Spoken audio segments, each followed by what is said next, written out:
Moi, j'avais envie de vous raconter des petits souvenirs d'enfance, parce que, surtout maintenant à mon âge, j'ai 40 ans, on se rend compte de l'importance qu'ont les conseils de nos parents. Et moi, j'ai des souvenirs très précis d'enfance sur des exemples donnés par nos parents qui, par exemple, étaient la politesse.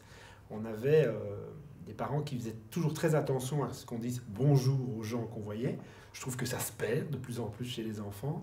On nous obligeait, non pas en nous frappant, mais on nous obligeait à dire bonjour, et au bout du compte, c'était une très bonne idée de peu l'obliger. J'ai aussi des souvenirs de toujours laisser la place aux vieilles personnes. Voilà, j'ai l'impression que ça se perd aussi. Et c'est des souvenirs très précis dans le bus, une fois avec ma maman, où elle m'avait bien expliqué, j'étais tout petit, mais je me rappelle très bien, de l'importance de ces choses-là. Et malgré les années, c'est toutes des choses qui me sont restées.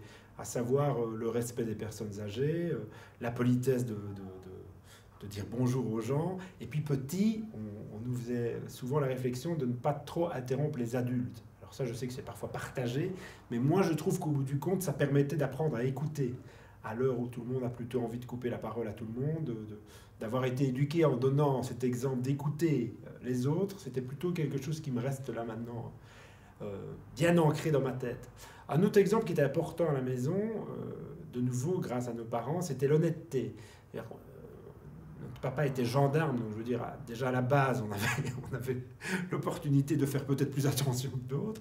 Mais c'est vrai que j'ai toujours été petit, frappé par le fait qu'à la boulangerie, en accompagnant mon papa ou ma maman, s'il y avait 5 centimes qui avaient été rentrés de trop, on marchait, ils se rendaient compte de ça, tout de suite aller le signaler, comme de trouver de l'argent quelque part, surtout ce n'est pas à nous, ça se rapporte, etc. Et je trouve que c'est des petites valeurs, mais qui restent, et depuis je pense que je n'ai jamais osé voler quoi que ce soit de ma vie, je serais traumatisé à l'idée de le faire, et peut-être que c'est ça aussi l'exemple, c'est d'avoir eu, non pas spécialement d'avoir eu un papa gendarme, mais d'avoir eu des parents qui faisaient un petit peu attention à des choses peut-être insignifiantes, parce que voler 50 centimes ou un chewing-gum, c'est pas très grave, mais dans l'absolu, je pense qu'avec le recul, ça a appris beaucoup de choses.